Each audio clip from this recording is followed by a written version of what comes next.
the summer of 2007, Professor Elena Vargas disappeared without trace from her laboratory at the Central American Agricultural Research Institute. Her office was found in perfect order. No signs of struggle, no farewell note. The only peculiarity was a single flash drive labelled Project X. It was left conspicuously on her otherwise empty desk. The authorities closed the case after 3 months, concluding that Vargas had simply abandoned her position. But those who knew her and her work understood that something far more significant had occurred. "The government wants us to believe she just walked away," whispered Marco Reyes, Elena's research assistant. But Elena was on the verge of something revolutionary, something that certain powerful interests didn't want revealed.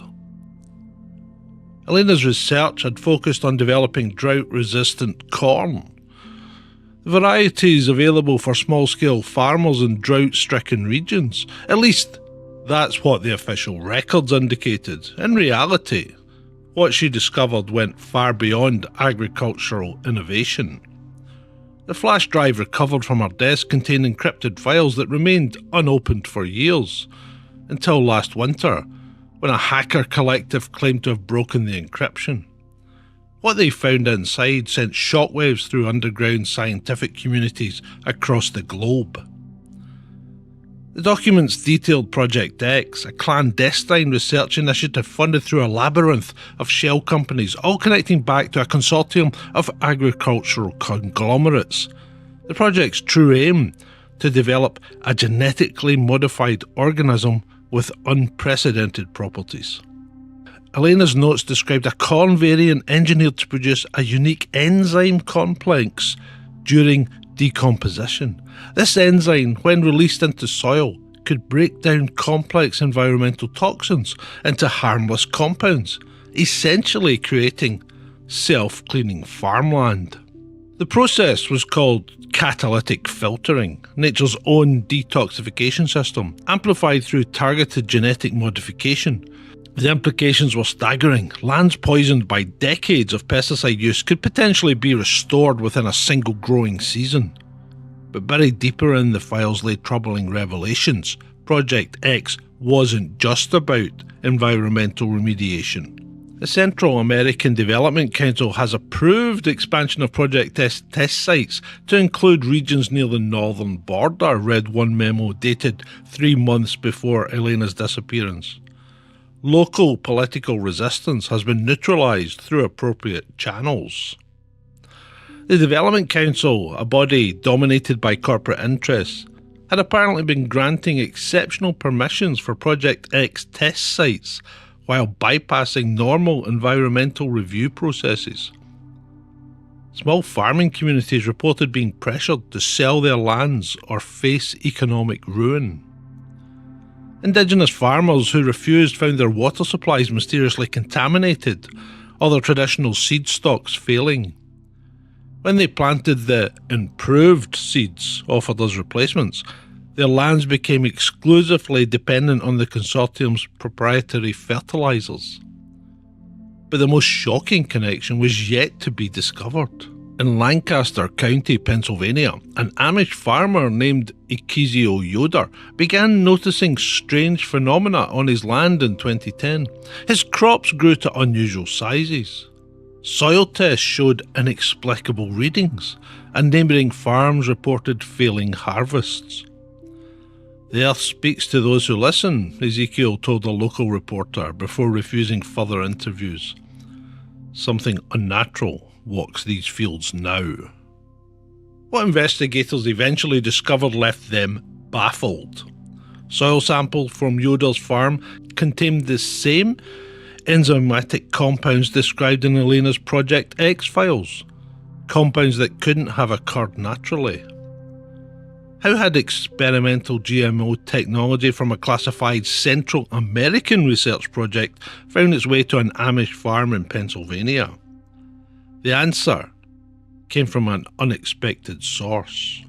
In 2015, a contractor who'd worked on Project X's secure communications infrastructure came forward with astonishing claims.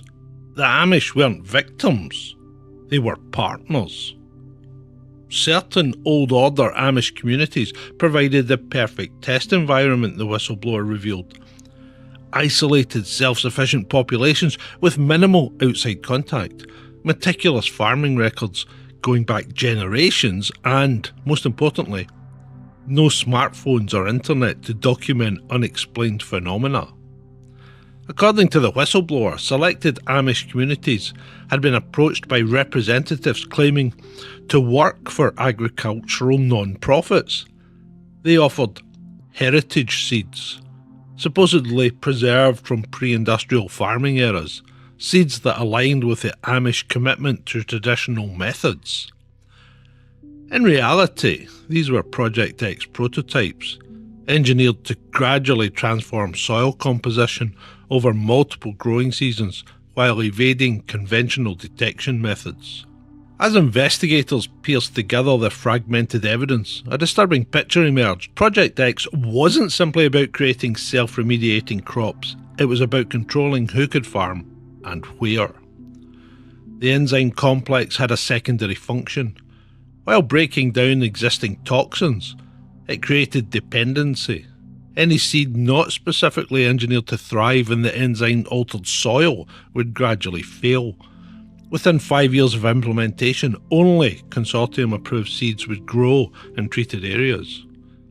It was agricultural colonisation, a bloodless way to control the global food supply by transforming the very earth itself.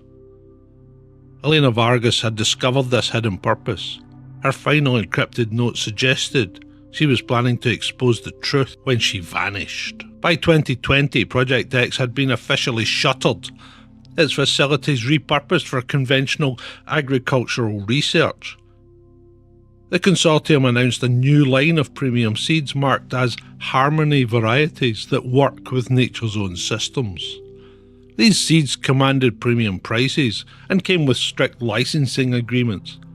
Farmers across Central America who adopted them reported exceptional yields, followed by dependency. Nothing else would grow in their soils anymore. Meanwhile, in Pennsylvania, Ezekiel Yoder's farm stood abandoned, quarantined by environmental authorities, citing unidentified biological contamination. Satellite imagery showed an unusual pattern in vegetation developing across the region, expanding outward from his former property in a perfect circle. Last month, a package arrived at several news organisations simultaneously. Inside there was a thumb drive and a handwritten note.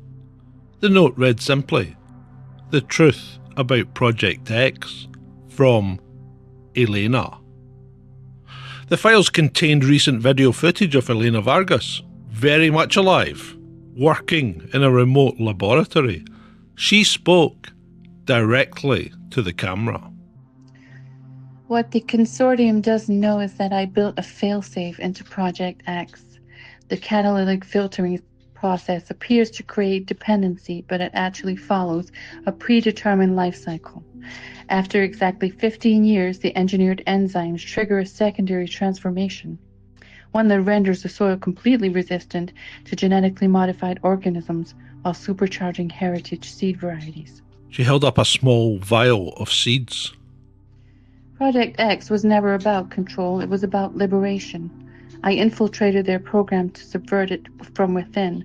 The consortium thought they were creating dependency. Instead, they funded and distributed the antidote to their own monopoly.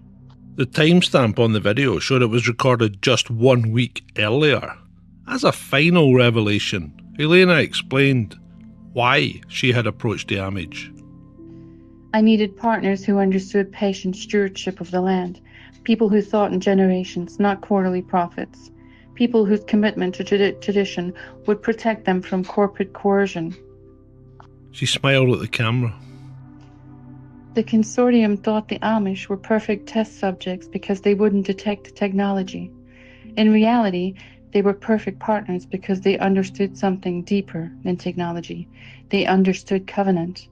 of the land. The video ended with Elena planting seeds in rich, dark soil as the sun set behind her. The first phase completes this harvest season. Watch what grows next. Reports of consortium-controlled fields suddenly sprouting wild, unidentified plant species have begun emerging across Central America. Agriculture authorities are baffled. Farmers are celebrating. Project X had indeed changed agricultural forever, just not in the way its corporate backers had intended.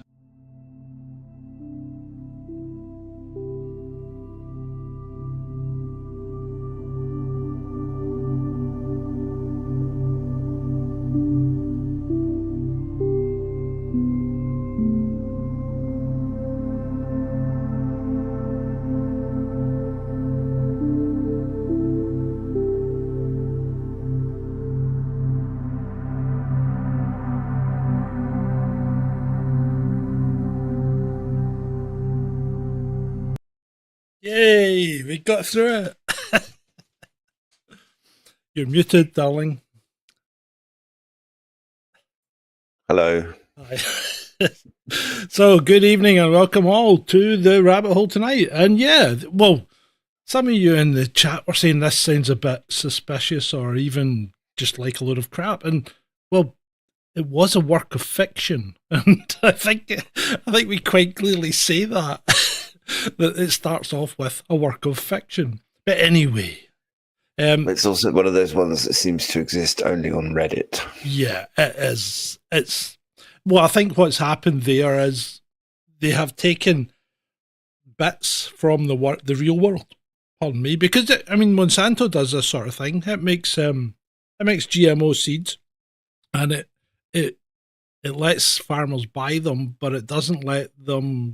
The seeds won't replicate, so they have to keep buying new seeds from Monsanto every year. So it's just a question that I think putting all that into one thing and then making up a story, and it's not a bad story. But no, yeah, it's a load of rubbish.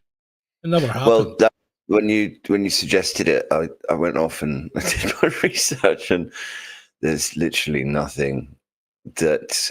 I mean, you can find things about GMOs, and you can find things about the Amish, and you can find things about catalysts and stuff like that. But it's nonsense. But having said that, Ed, by the time we've been through most of our rabbit holes, most of them turn out to be nonsense. Well, according to mainstream media, yeah. But I mean, there's a lot more available research on pretty much all of our other rabbit holes.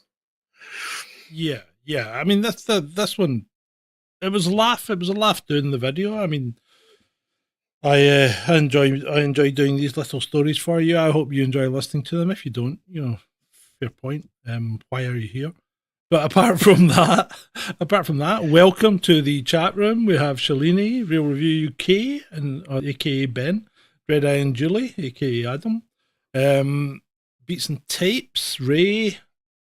Who else we got? Nick Toridas, as always. Good to see you, sir. And McNell's TV dropped in early as well. We've got quite a few tonight. Anyway, who have I missed? I'll always miss someone. So if you've been missed and you need a shout out, Paul Armstrong, he's there. Good evening, sir. Right, so let's crack on. Do we want to do any more about this, or are we quite happy that it is a load of rubbish? I can't. There's nothing that I was able to find that was it. That there's nothing to confirm or deny any of it. It just didn't exist outside of Reddit. Yeah, and there's a lot of Redditors that kind of got very exercised about it. But it's also, Reddit is not normally the place you go for reliable conspiracy stuff. No. Well, is there a place you go for reliable conspiracy stuff, to be fair? Here? Oh, well, yeah, I suppose. Yeah, okay. Right, okay. Yeah, it was fun. It was a bit of fun. It was a fictional story. I hope you enjoyed it. If you didn't, I'm sorry. You don't need to see Reddit, Ray. It's what would you describe it as? A cesspool? Cesspool. The detritus of humanity. They're very quick. They're very quick to censor.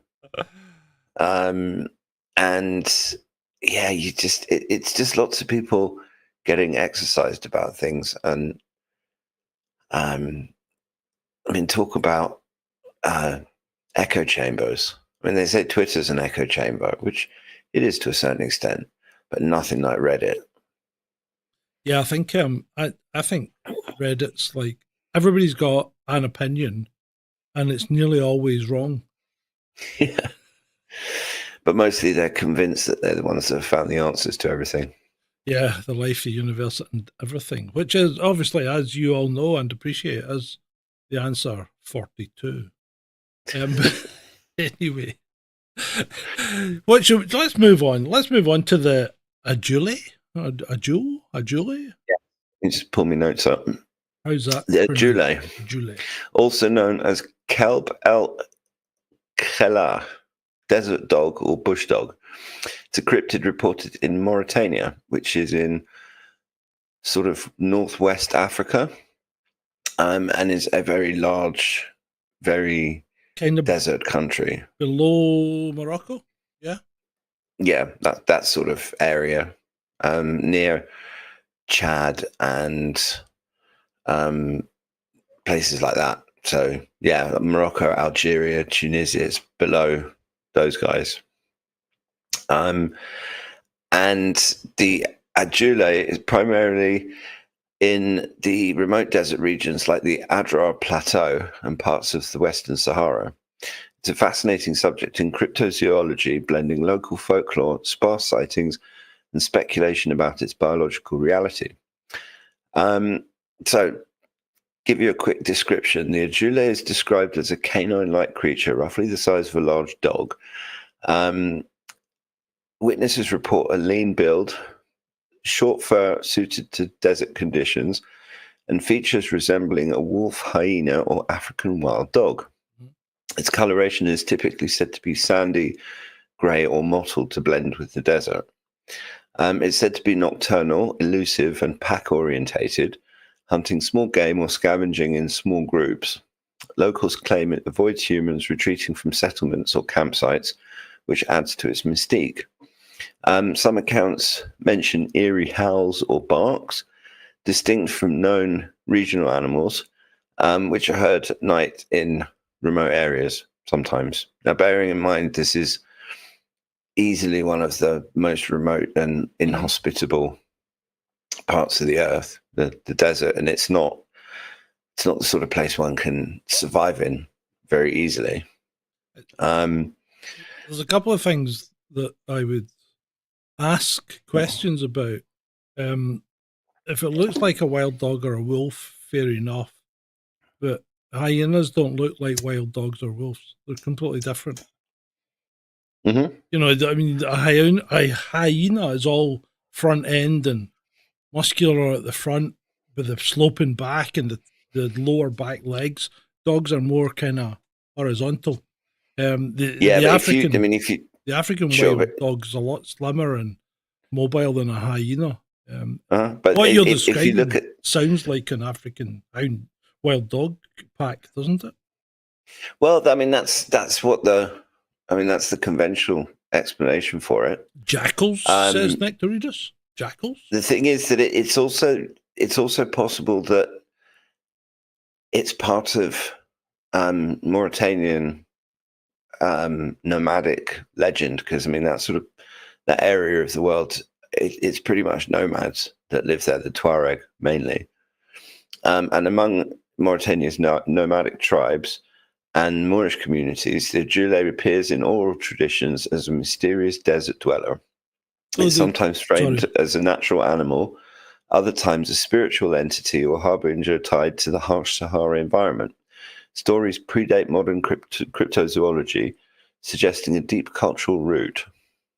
The earliest documented references come from colonial-era explorers in the 19th and early 20th centuries, who recorded local tales of strange canines, French ethnographers in Mauritania noted these stories, but often dismissed them as superstition. The Adjulé gained cryptozoological attention in the 1990s when researchers like Carl Schucker highlighted it in books like Mysterious Creatures. Schucker cited 1992 reports from European travelers and a supposed 1997 sighting by a Mauritian guide, though these lack corroboration. So, yeah, it's not just, is it some sort of dog or wild dog? Well, does it even exist? A couple of things. Tuareg, aren't they? Some of our younger viewers might know them as sand people. No, they're desert nomads like the Bedouin. Yeah, the sand people from Tatooine. That's a Tuareg, right? Well, yeah. Yeah, but I mean, I was just going to say that Tatooine, as seen in Star Wars, was actually filmed in Tunisia, so we're not talking about. That's why I'm saying. Anyway, but apart from that, aren't we a bit far north for African wild dogs? Aren't they savannah based? Yes, I mean that's the other reason why the Adjulé is interesting, because it's significantly further north than where you would find a lot of these types of animals, because simply put, there isn't a huge amount of life in the desert. I mean, okay, little like desert chipmunks and lizards and stuff like that. No, there's these little mammals, because you get. But the thing is that desert animals tend to be small. Yeah. Okay. Because of a lack of food. So the particular area that the Adjulé is seen in is not really hospitable to that sort of sized animal. They're just and how are you going to sustain a breeding population of a pack of dogs? If there's very little in the way of prey going about. Mm-hmm. Yeah. And there's also no evidence. There's been no skeletal remains, no carcasses, no sightings, certainly no pictures.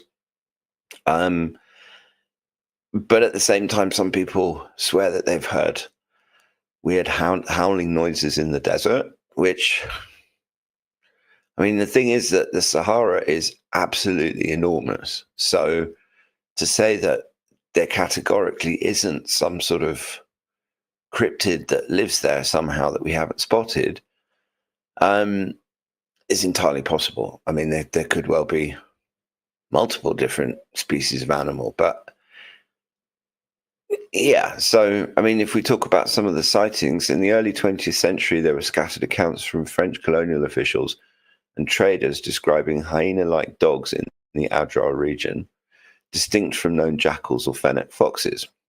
These were often secondhand relayed by local guides. In the 1990s, there was a 1992 expedition by cryptozoologist Yves Bernard, allegedly collected eyewitness testimonies from nomads near El Ayoun, Western Sahara.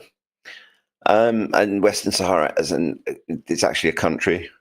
It describes the west of the Sahara, but they're also describing a country that's being disputed and colonized and decolonized and everything else. They described a pack of Adjulé hunting at dusk. A 1997 sighting reported by Schucker involved a guide claiming to see 3 Adjulé near a wadi, which is a dried up riverbed, but no photographs or physical evidence emerged. Post-2000 sightings have dwindled, possibly due to increased desertification, which is not actually true because the Sahara has been greening. Yeah. Well, yeah, I don't know where it gets. I didn't write the notes. My little friend, I did. Yeah, and I missed that bit when I was reading them through. Checking these things. We're trying to maintain our credible image. And no verified reports have surfaced in the last 2 decades based on available data, which is interesting because I'm sure that even Tuareg nomads now most likely have mobile phones, even though they can't always use them. I'm sure the Amish those sorts of No, but the Amish don't even have. I mean, they still drive around in horse-drawn buggies and stuff. Yeah, well, they don't believe in electricity. Well, they believe in electricity, they just don't use it, do they? And they seem to be healthier and happier than the rest of the human population, mostly. There's something to be said for the Amish. and actually, just on the other side, there are something like 2,000 Amish right now in North Carolina rebuilding people's houses. They weren't asked to go there. They weren't paid to go there. They are there rebuilding people's houses that were wiped out in floods and storms and whatever. And well, I saw a story today of a sawmill that was destroyed. I don't know whether it was a flood or a tornado or whatever. But the Amish community had it rebuilt in 8 days. What they're doing, and some of the stories coming out of Western North Carolina after the massive floods. The Amish, you got to take your hat off to them, because they just kind of step in and they properly graft.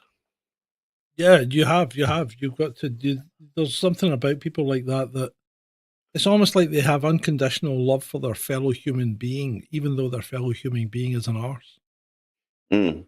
Yeah, and they want to, and even though they fundamentally disagree with large parts of modern society, and they shun technology, and they don't shun technology because they'll use things like chainsaws and pumps, and they use things that are useful to them, but they're also very careful to maintain their traditions, and they stay away from mobile phones. So there's probably much lower rates of depression and stuff amongst the Amish.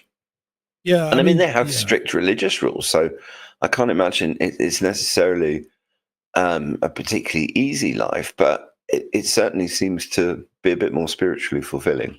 Every time someone says Amish, though, I just think of what's his name's song?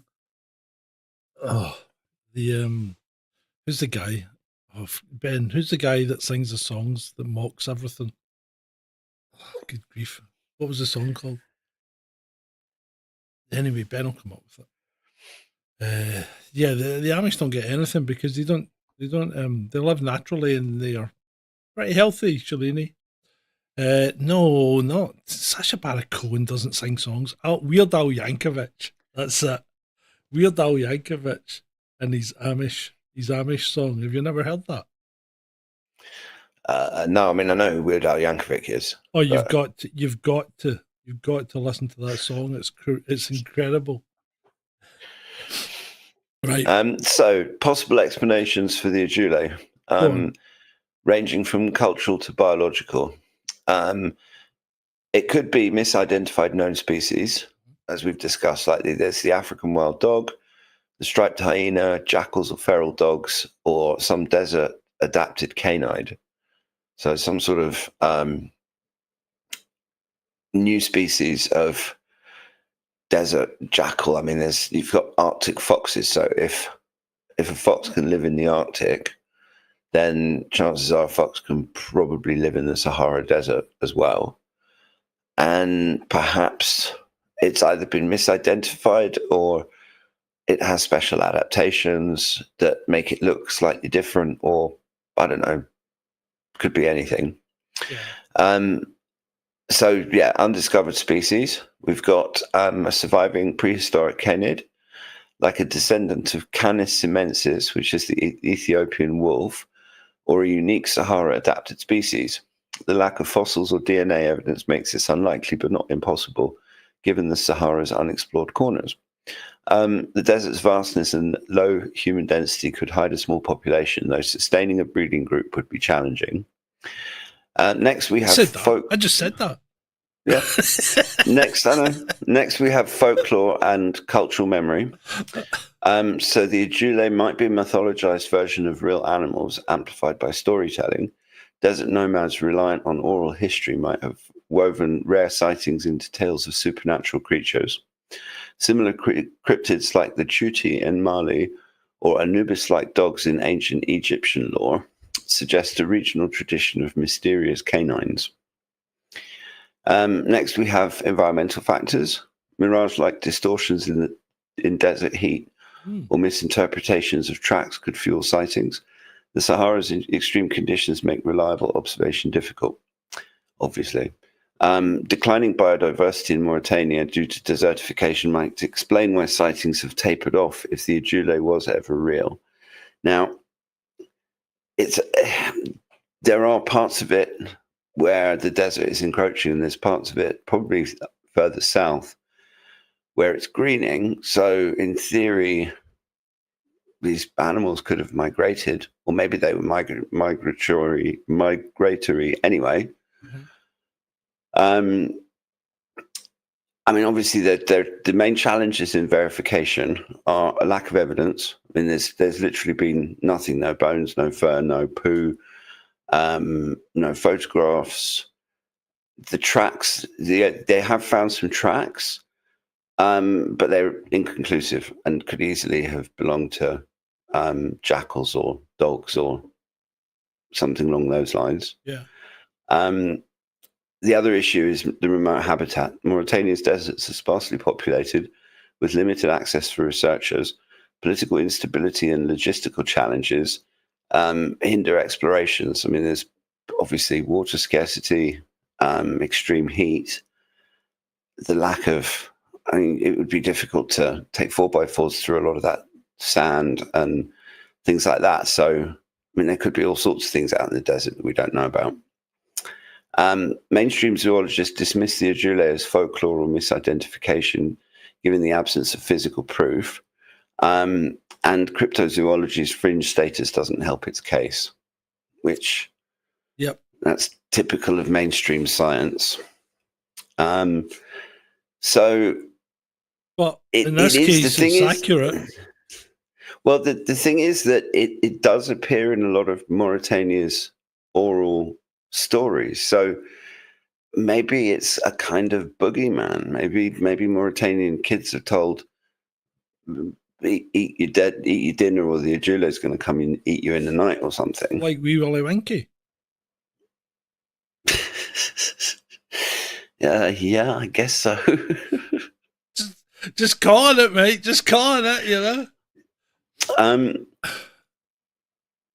But it's, I mean, the thing is that without any kind of clear evidence, especially in this day of ubiquitous camera phones, and although camera phones probably not quite so ubiquitous in the Mauritanian desert, but you would think that someone would have found something. And there have been cryptozoologists who have actually gone into the desert to try and find this thing and have never found it or any trace of it. I mean, even scat, the poo, is something that they can use to identify new species and things like that, and none of that has been found either. So if this thing does exist, then chances are it's in very small numbers, and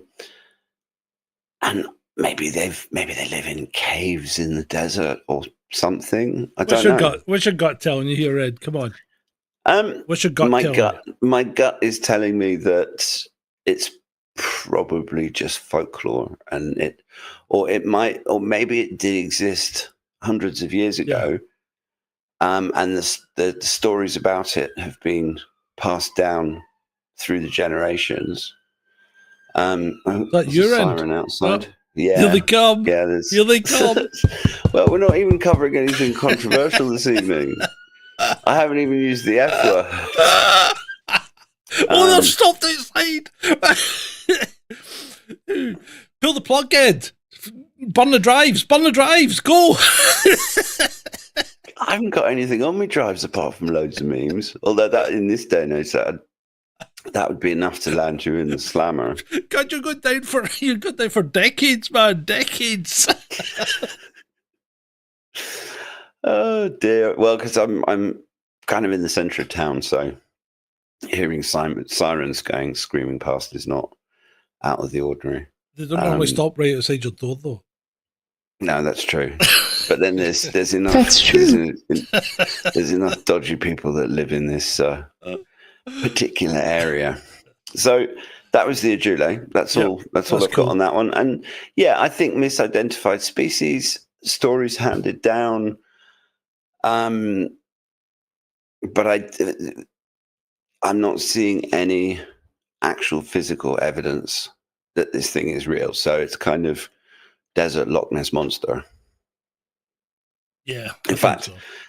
there's theoretically, I mean, because there've been a few grainy images of Nessie. So, I mean, there aren't even grainy images of the Adjulé. So, we're not doing well tonight. Okay.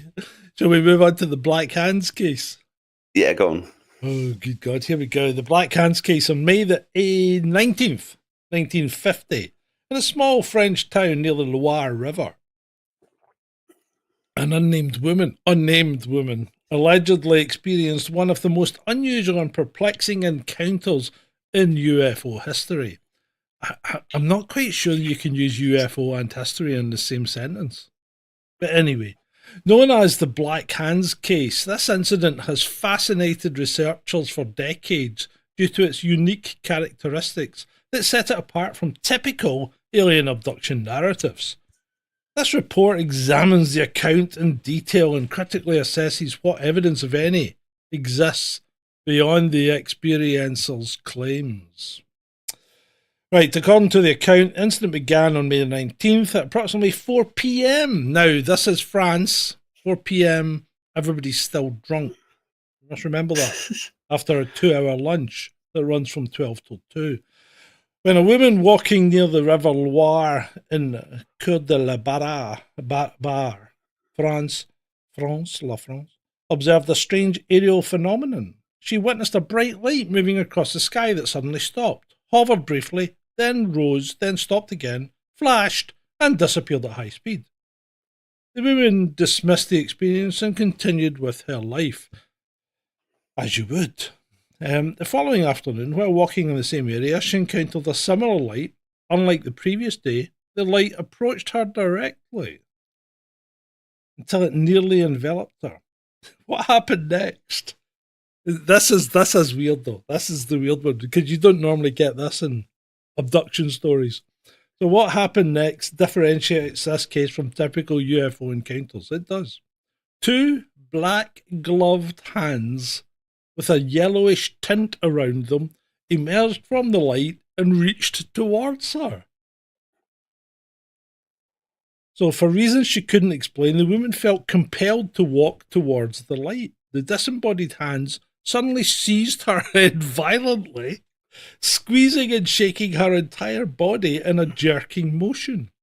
At one point, her head was pulled forward and struck what she described as an invisible torso that felt metallic rather than organic. So, the woman reported a sensation of increasingly cold air around her, fingers covering her eyes, nostrils, and mouth, causing difficulty breathing, a lightning-like sensation coursing through her body, being swung back and forth as if carried by the invisible hands, hearing a strange muffled laugh from a distance, being struck in her back by what felt like an invisible knee, a pressurized force pushing her to the ground. Perhaps most intriguingly, she claimed to hear a voice, clearly speaking in French, saying, "There she is, we got her," followed by another voice too muffled and distant to comprehend. After being dragged along the ground for some time, she suddenly found herself alone in a field. The physical evidence beyond the woman's testimony, we have cuts and scratches on her arms and legs, a burning sensation on her back, aching muscles throughout her body, and a bitter metallic taste in her mouth. As she attempted to leave the area, she reported seeing a blinding white flash and had the impression that something had taken off from nearby. Just an impression, mind you. Frightened and confused, she returned home and later reported the incident to the local police. According to the account, the authorities searched the field. Strange scorch marks were discovered on the ground, and several trees showed evidence of considerable damage. However, despite these findings, no satisfactory explanation was offered, and the case remains officially unresolved. Right. Okay. So let's what have we got? We've got one witness testimony. That's it. Entire incident recounted by one person who is the experiencer herself. Limited documentation. While the search by police is mentioned, no references to official reports, no official reports on police in that area, no photographs, no formal investigation recorded. Case information comes from a documentary about alien abductions. Well, there we go. Physical evidence, the scorch marks and tree damage, while potentially significant, lack detailed documentation or alternative explanations, such as lightning strikes or whatever, or even human activity. And the time period. The case occurred in 1950 when, let's be honest, documentation wasn't quite as rigorous as it is in today's policing and even UFO recording areas. So, what do people think? Well, there's always, as always, it was extraterrestrials. It could represent an attempted alien abduction. Nah. And these guys are speaking French and laughing at her. You know what? I mean, I'll come to what I think in a minute, but secret human technology in 1950. It's a good one. It sounds a bit like some kind of time tunnel thing, doesn't it?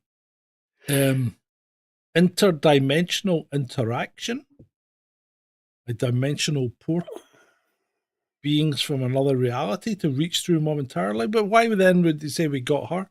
Were they looking for her in particular? Why would they? You know, why did and why would they just shake her head around? I don't. Right, and then just leave her if they if they said they got her. Why would they? Yeah, exactly. Psychological factors.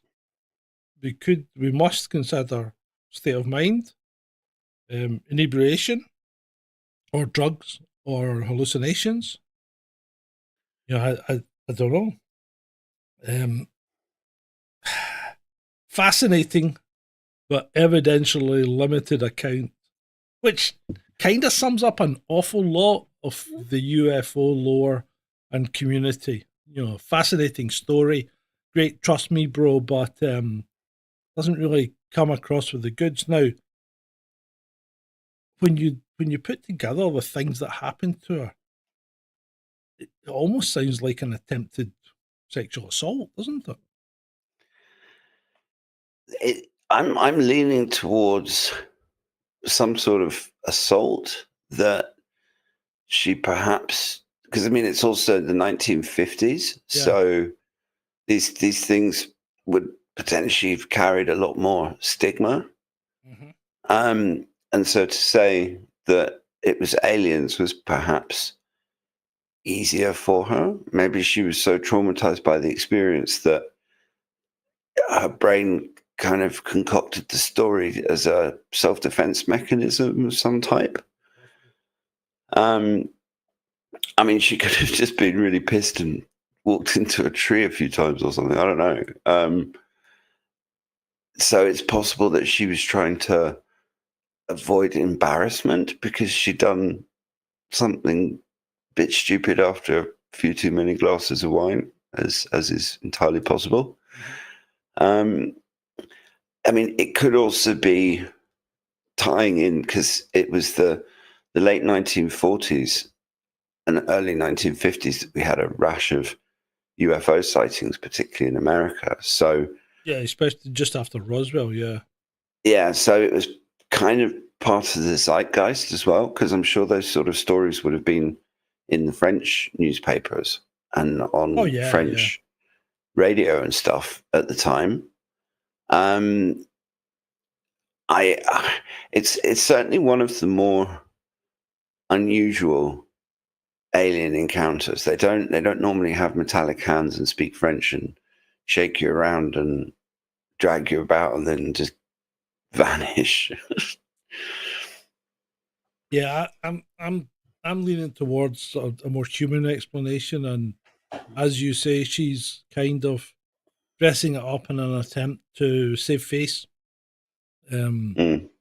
You know, or even just convince herself that it never happened, because people do that kind of thing. You know, they try and Sure. yeah, you know, disregard that, move on with their life. Absolutely. I mean, it could. I mean, we'll deal with trauma in different ways, and it could have just been so traumatic that I don't know. It's the kind of story that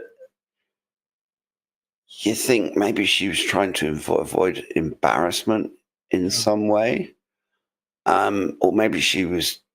I don't know what she'd been drinking, whether it was wine or absinthe. I mean, if she'd been drinking lots of absinthe, then that can make you hallucinate and see and do strange things, as well as potentially fall over quite a lot. I get the impression you speak from experience. Absinthe, yeah. Yeah. I've only got hammered on absinthe twice, and in both cases, it ended up being a very unusual evening. Yeah, okay. I'm not even going to go into more details. So they're talking about Communion in the chat, which was a movie, you know, based on Whitley Strieber's book, in which he what would you call, documents his own abduction experiences. And I've done a lot. I mean, I've done a lot of digging into UFOs in the years since I was. I mean, I think, when did I really get into UFOs? 14, 15. So I've been digging into them for a long time. And I've done a lot more digging recently because I started the Cult of UFO, which I think I'm going to start posting stuff back on that. But yeah, so I looked into alien abductions, and I'm just not convinced at all. Because yeah, we've talked that one through. Yeah, before. and did I tell you I had an experience recently? No. Right. So I didn't have an abduction, but what I did have was I had an experience of sleep paralysis. Have you had that? Yes. It's horrible. Yeah, I haven't had it for years, but I came. Well, what I thought was that I woke up because there was something beside me growling at me furiously, right? And trying to attack me. But I couldn't move. And it was, you know, like, and I'm like, and I couldn't move and I couldn't see it. And I'm trying to move my head over to see it. And I'm trying to swing my arm over to punch it. And I could not move. And then I woke up properly, letting out an almighty yell, right? Because I was trying to fight this thing. And there's nothing there, of course. And I'm just lying in bed. There's nothing there at all. There never has been. Because what I think happened was I heard myself snoring. And my brain joined up the pieces and made this story up. But it was scary as shit. And at the time, it felt so real. You know? And I think sleep paralysis is terrifying. Oh yeah, I mean it's horrible because one, you don't realize, a lot of times you don't realize you're still sleeping, you know, and you think you are genuinely paralyzed, and you have all these things going on around you that aren't really there. It's just your brain filling in gaps. What happens, Shalini? Well, you know how when you go to sleep, your body stops you from moving so you don't injure yourself in dreams.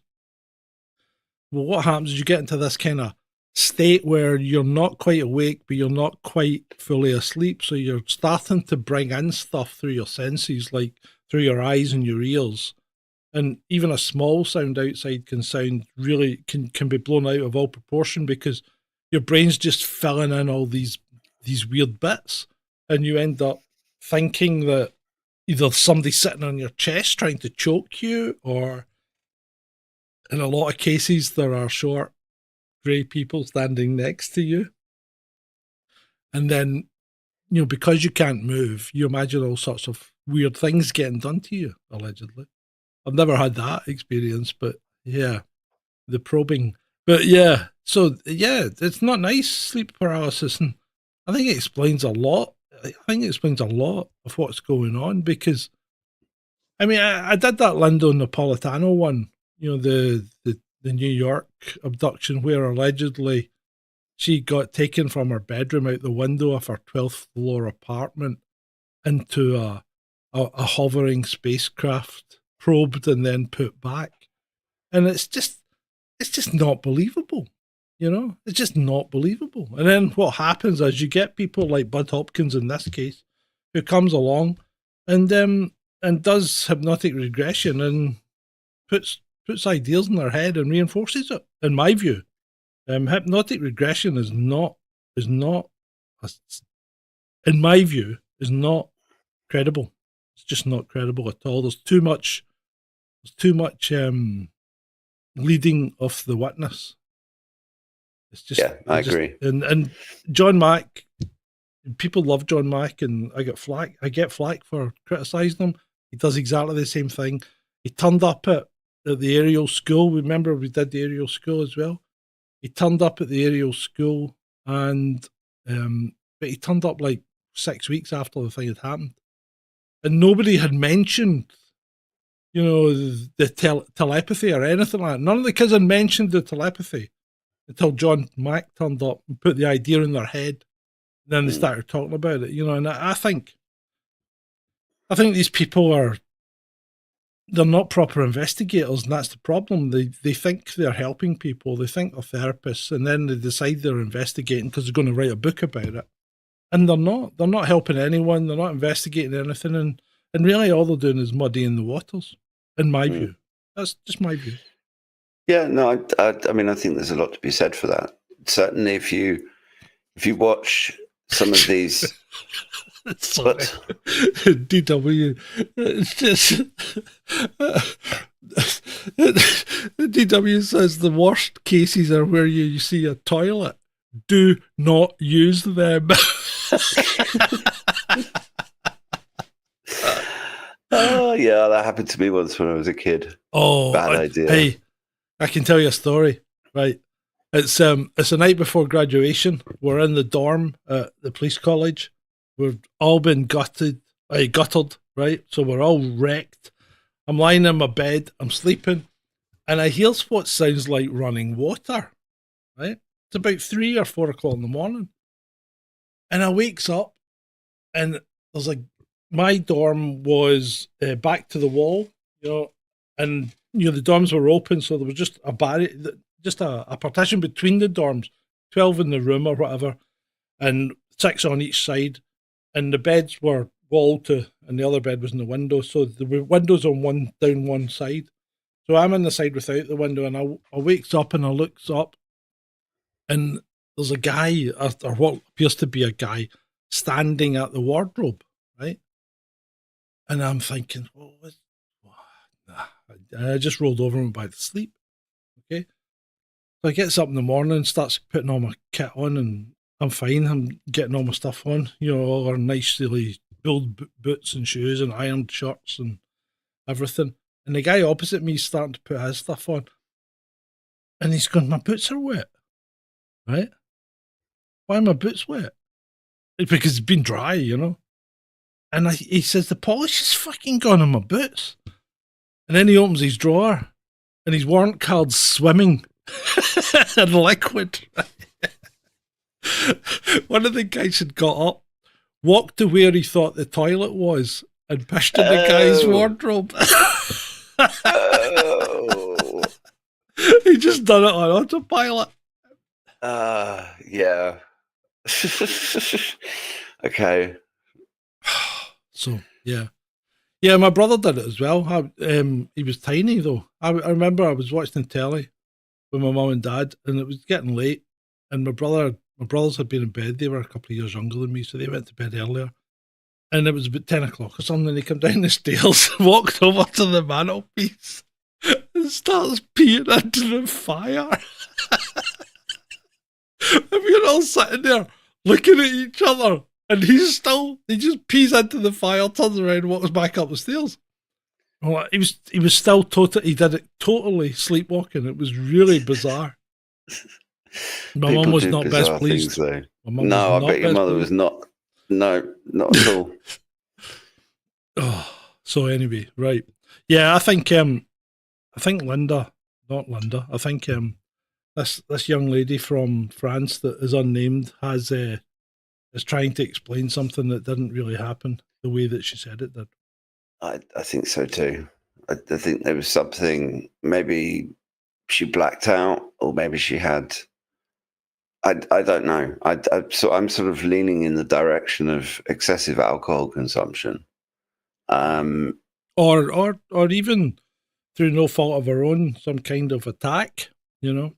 Well, I think, to be honest, the whole sexual assault thing, given that, I mean, obviously, sexual assault is not is something that happens in this day and age, but at the same time, I'm not sure it necessarily carries the same depth of social stigma that it did back in the 1950s.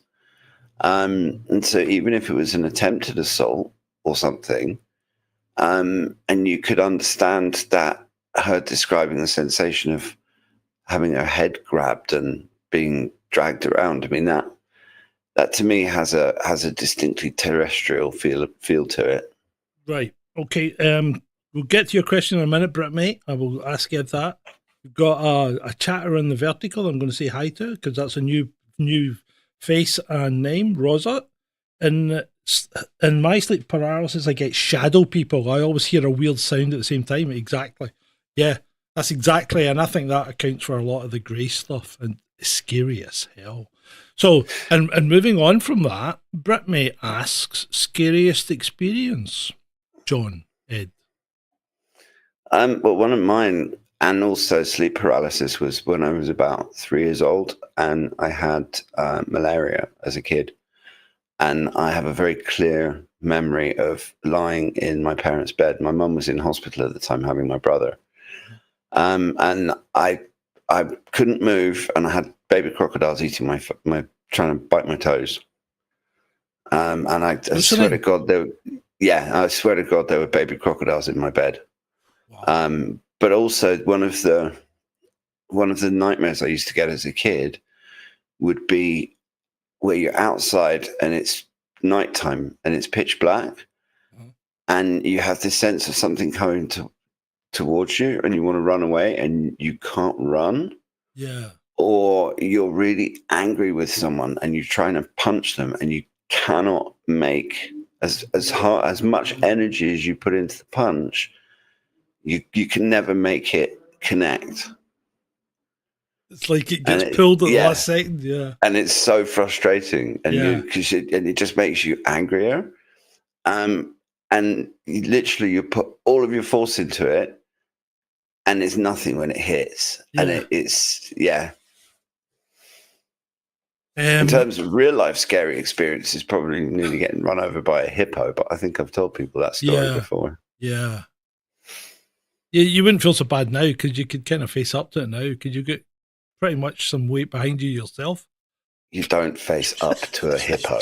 And I'm not that large, thank you very much, cheeky bastard.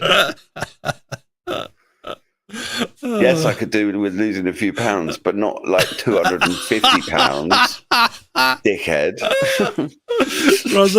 Rosa just posted a story and then retracted it.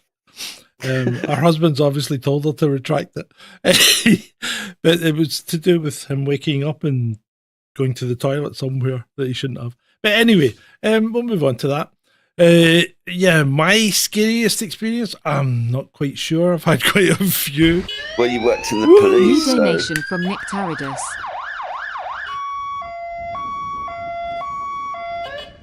Good one, Nick Taradis. Thank you for your donation, sir. Namaste, as they say. Right. So, dream-wise, I had this recurring dream, and I must have been about 13 or something. And it was before the movie Alien came out, right? Because Alien came out in 1979. And it was before that, well before that movie, because I was just turned a teenager, I think. And I used to have this recurring dream in which I was walking through this huge spaceship, very like. Do you know Alien, the first movie, when they first discover the space jockey, the space pilot? The huge space pilot sitting in the chair, they walk through that huge room. It was exactly like that. And I used to have this dream every freaking night for like 2 weeks, right? And I also had this incredible pain in my chest, right down the center. And eventually my mum took me to the doctor, and the doctor said, yeah, it's just growing pains, just your chest expanded. And I'm like, what about the dreams though? Maybe I was abducted. That's your brain growing. Maybe I was abducted. I mean, dreams are fascinating because it's a way of processing things. And I think there's a certain amount to be said for dreams being an expression of fears and anxieties and things like that. But it's crazy how the human brain works. Yeah, I know. It's absolutely crazy. I'm trying to think any real world, really terrifying experiences. I'm not sure. There's just so many. Well, that's the thing about having been a policeman. Yeah. That it's kind of part of the job, in a way. And he lived in France as well. That must have been pretty scary. France was brilliant. It was like living in 1980s Britain. It's like going back 30, 40 years, easy. When you go and live in France. As I said, they still use checks and things like that. Nobody, you never see anyone writing a check here. Everybody writes a check for their supermarket groceries. Nobody, there were no self-service tills, none. Everybody, and people will queue. They talk about the English are good at queuing, but the French are just queue, and they seem to treat a queue as an excuse to talk to each other. So it's just, going to the supermarket takes twice as long as it does in the UK. I'm not a fan of the whole queuing thing, and no. I can't really think of it. I'll try and think of something, brought me about.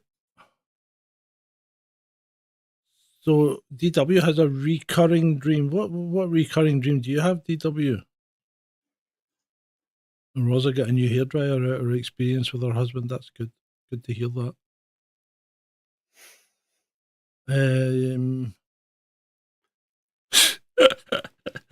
Beats and tapes is I only queue on record store day. Should have called yourself Beats and Vinyl or something, not Beats and Tapes. Right. So I think that kind of done that one. I think that kind of winds that one up. I think that's that's us done an hour, so we've done not bad. And let it not be said that we don't approach rabbit holes with a critical eye and not just buy into whatever we're being told or reading or whatever. Yeah, I think we are. I mean, generally we're fairly skeptical when it comes to rabbit holes these days, because there's just so many that turn out to be damp squib, don't they? And there are some. I mean, the big ones, JFK, 9/11. My views about those haven't changed. I mean, some of my views, like the moon landings, for example, I'm now no longer convinced that we went to the moon, whereas before we did that show, I was. Yeah. But it's also, I mean, of the three that we covered this evening, I think the one that's the most likely to potentially either exist or have existed is the Adjulé.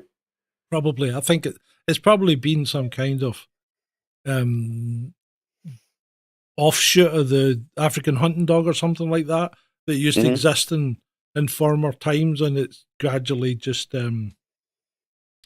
It's gradually moved out into nothing. Yeah, I know, right. So Brits and Tape says the movie reviews, and sorry, Ed. The Brits and Tape says the movie review was good, and he says Transformers 1 sounds absolute shite. Yeah, it does, mate. But what can I do? I made the rules, and I said if you'd watched two other people's, as long as you'd watched two movies, yours would have to be considered. And because there's only three of us at the moment, then Sean's got to get his say. So, got to do it, mate. Got to do it.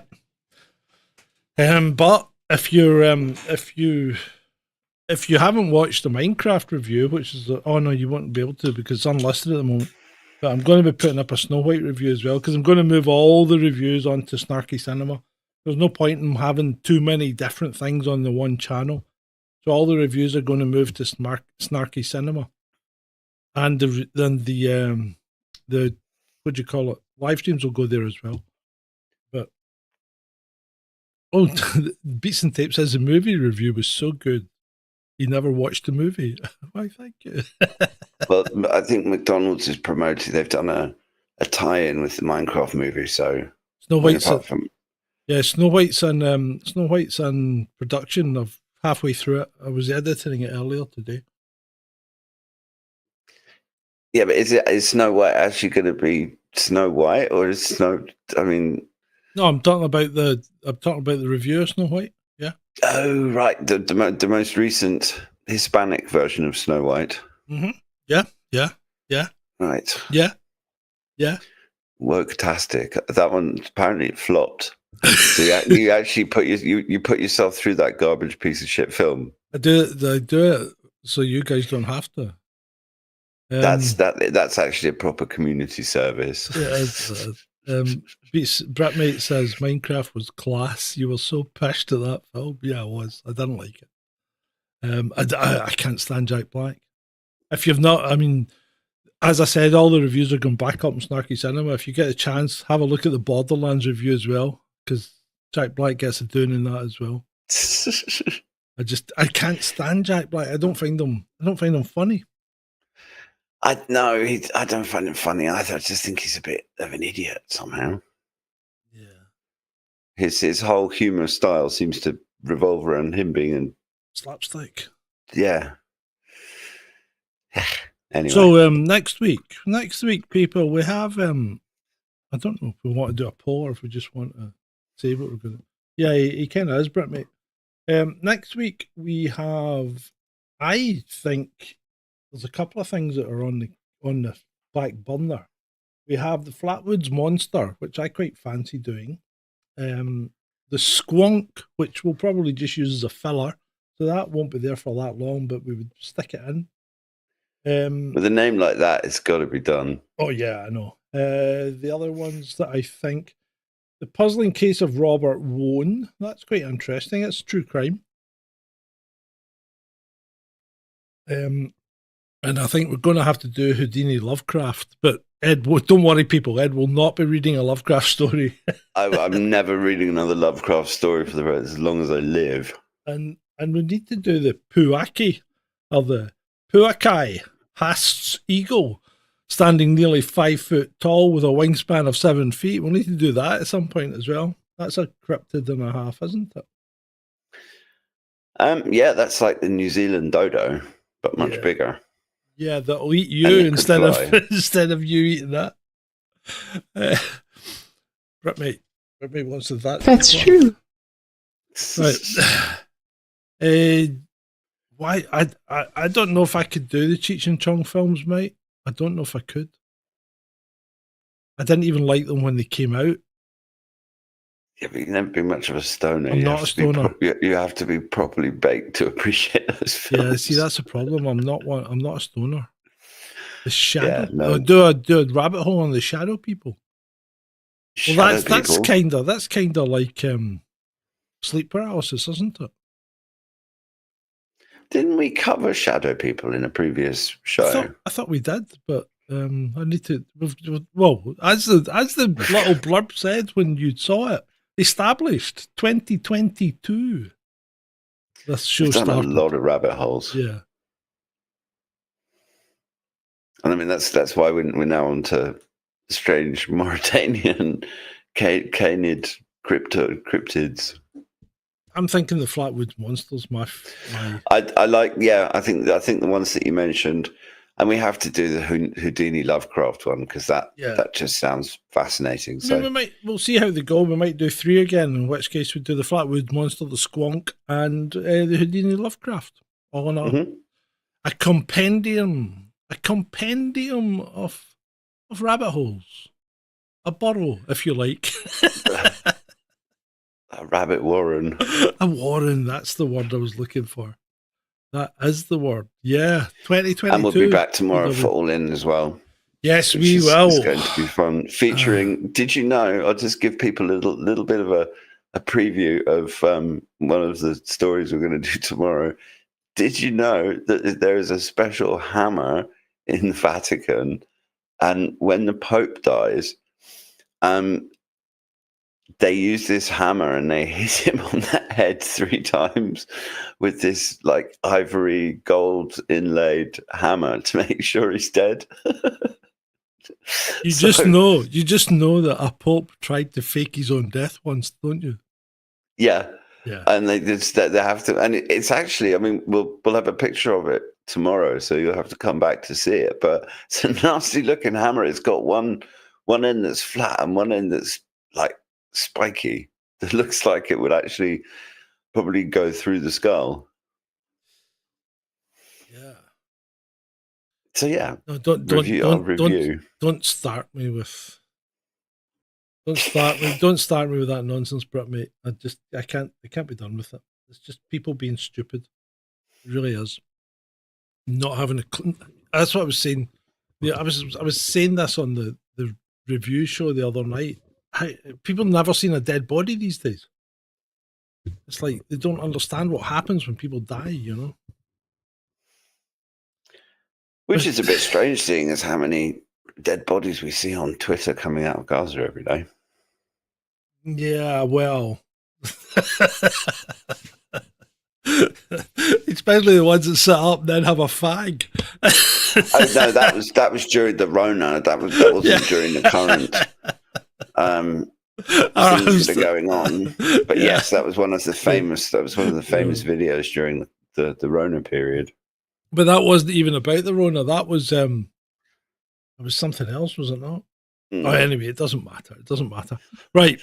Yes, we'll be back tomorrow night, 9 o'clock, as always, for All In. And by the way, YouTube censors, when I say FAG, it means a cigarette in the UK. You know, you can't say anything these days, can you? I mean, no, it really is. We really are turning into Demolition Man. You know, that film has turned out to be a documentary. Yeah, it really has. It really has. Freaking incredible, mate. Absolutely incredible. Right. And Orwell was right. So thank you very much, people, for attending tonight. It's been great for me. It's been great for you, Ed. Has it? Oh, no, I've had a good time. Yeah, absolutely. It's been fun. Ed. And it's been great